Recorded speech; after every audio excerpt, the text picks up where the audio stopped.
Here's another story from my book, Play All Night, Duane, Allman and the Journey to Fillmore East. The impact Johnny Winter had on the recording of the album and ultimately its eventual success. Trust me, I'm a doctor. When the Allman Brothers recorded at Fillmore East in March of 1971, they played 3 consecutive nights, March 11th, March 12th, and March 13th.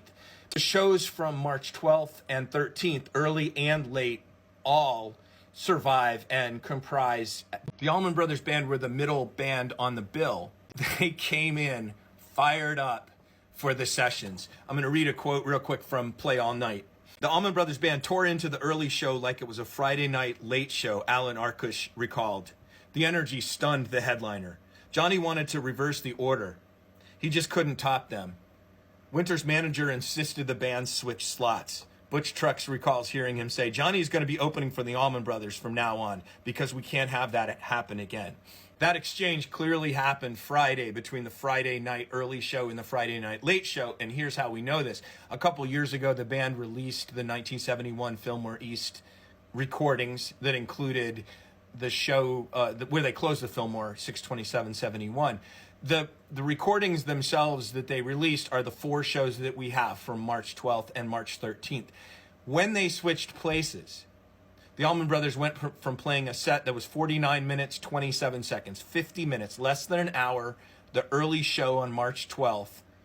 The late show, they went an hour and 20 minutes. So basically they got more time on stage in the prime slot.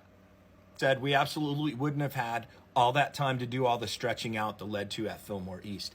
And when you look at the record, all of the songs that made it onto the final album were recorded after the lineup switch with Johnny Winter.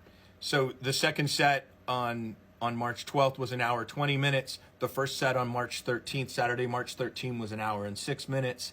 The second set on March 13th was an hour and 32 minutes.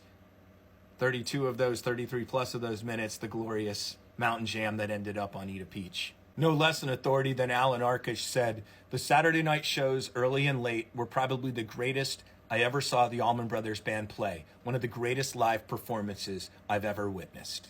Here's a bonus cut on the curation of At Fillmore East. Long live the Allman Brothers Band. Did 4 shows over a Friday, Saturday night. The big hitters, Whipping Post and Mountain Jam, which, by the way, Bob, that's my favorite Barry Oakley of all time is Mountain. Just my favorite piece of music of all time is Mountain Jam. But that's 55 minutes of the last 2 songs of the last show. It's pieced together. It's a curated document. Not a single overdub. They took out a harmonica solo in Stormy Monday to fit on the record. I'm convinced. And then they patched 2 versions of You Don't Love Me pretty much when the 2 guitarists switched solos.